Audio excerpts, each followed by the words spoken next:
buenos días. Soy Patricia, venimos del Instituto, mi compañera Lucía, venimos del Instituto Tecnológico Textil. No sé si conocéis el instituto. Somos un centro de investigación, innovación y de servicios avanzados para los sectores textil, indumentaria, textiles técnicos y otros sectores de aplicación. Yo vengo a hablaros de los requisitos reglamentarios de los EPIs en las industrias alimentarias.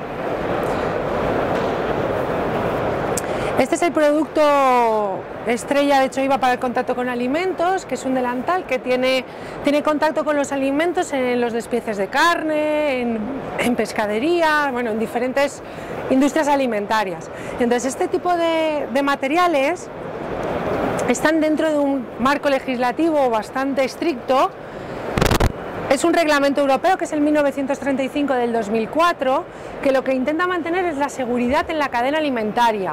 Es para cualquier material en contacto con alimentos.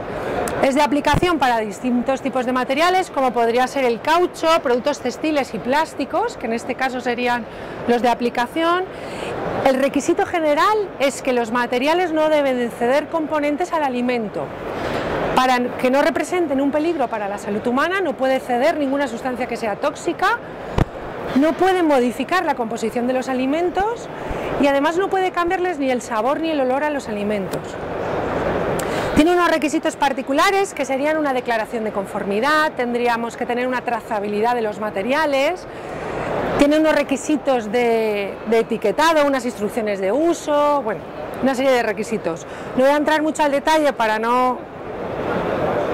Después, la reglamentación europea iría un poco más allá, hablaría de unas buenas prácticas de fabricación, con unos requisitos de trazabilidad muy estrictos. Hablaría de unas medidas específicas, que en este caso sería el reglamento 10 del 2011, que es para materiales plásticos, ¿vale? Aquí hablaría de migraciones globales y migraciones específicas.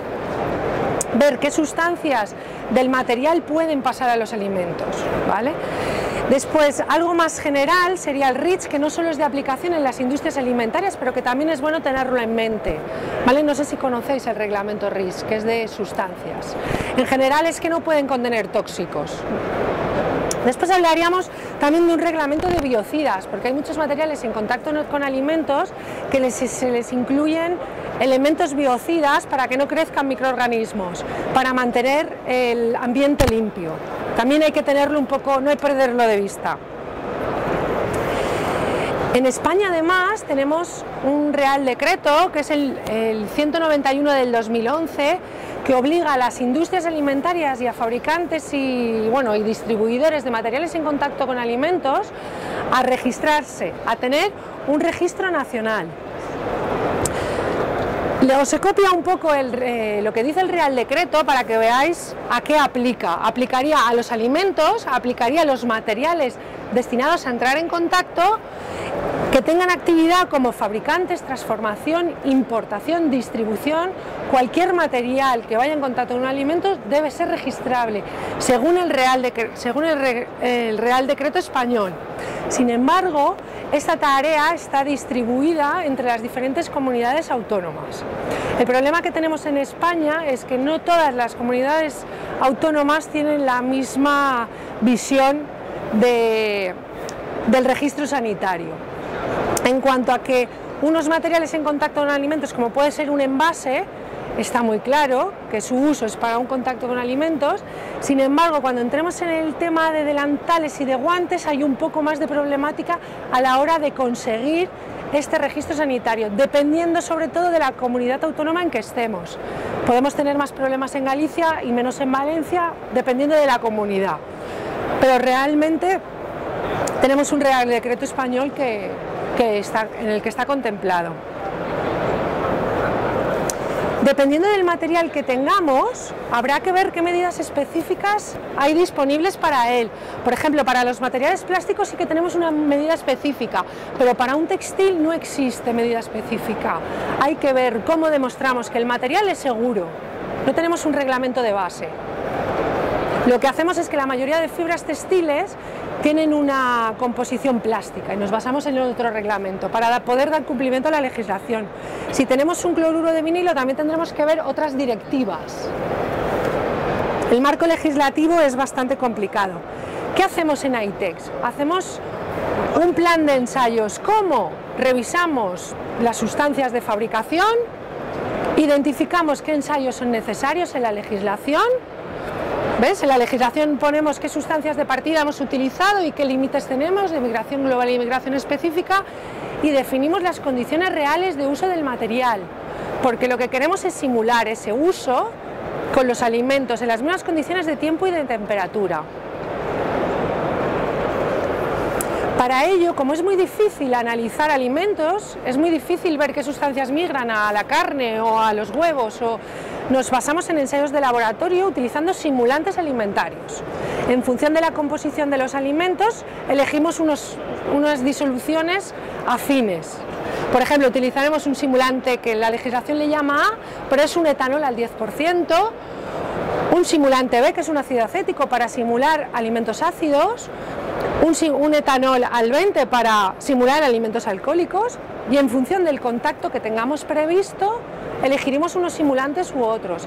En este tipo de prendas utilizamos todos los simulantes porque va a ir para todo tipo de industrias alimentarias y haremos un barrido. Entonces, por ejemplo, si queremos utilizar un delantal para un despiece de carne, tendremos que centrarnos principalmente en los simulantes acuosos y en el simulante para alimentos con grasas libres en superficie, que sería el aceite vegetal. Las condiciones de contacto, bueno, es difícil definir exactamente cuáles son las condiciones de contacto de un delantal con el alimento, porque claro, en un despiece no es un contacto, no es como una botella de agua que tenemos claro que va a estar en contacto, un contacto prolongado a una temperatura natural o fría. Un delantal es más difícil, entonces hay unas guías europeas que nos dicen qué condiciones debemos seguir, ¿vale? Que en este caso se considera que entre media hora y 2 horas sería un contacto adecuado. Os he puesto un ejemplo de los ensayos. La migración global lo que trata de evaluar es cualquier sustancia que esté en el material si migra al alimento. Para eso, dependiendo de cómo sea el producto, lo analizaremos de una manera o de otra. Lo podemos hacer por llenado en el caso de un guante, en el caso de un tejido lo podremos hacer por inmersión, pero en el caso, por ejemplo, del delantal, es importante que lo analicemos por la cara que va a estar en contacto, que es la cara externa, porque la cara interna no nos interesa. Lo haríamos en celda. Os he puesto una imagen para que veáis lo importante que es este tipo de ensayos, porque pensamos que bueno, no va a pasar al alimento nada, ¿no? Porque parece que aparentemente todos los materiales son limpios, pero cuidado, si un material no es estable frente a los alimentos, esto es lo que podemos ingerir, ¿vale? Este no es el caso de Choiva, pero bueno, os pongo una imagen para que veáis lo importante que es controlar este tipo de materiales. Esto es lo que ingeriríamos, ¿vale? La migración específica o el contenido total es una sustancia en concreto que es tóxica y que la regulación la limita. Miramos cuánto migra el alimento, esa sustancia en concreto, ¿vale? Es otro tipo de ensayos. Documentación asociada a este tipo de reglamentación sería la declaración de conformidad, que nos identifica el fabricante, nos identifica que cumple con todos los requisitos reglamentarios, qué sustancias hemos analizado, qué migración global tiene, que está dentro de los parámetros. Y también importante, una fecha, es decir, cuando el fabricante cambia algo de su composición, tenemos que actualizar la declaración de conformidad. Os pongo ya finalizo, os pongo unas páginas web de referencia, yo creo que este material lo pondremos en la web, lo pongo ahora, no lo podéis ver, pero os pongo unas páginas web de referencia por si tenéis algún tipo de inquietud sobre esto, podéis buscar en las webs estas que son de la Unión Europea y que tenéis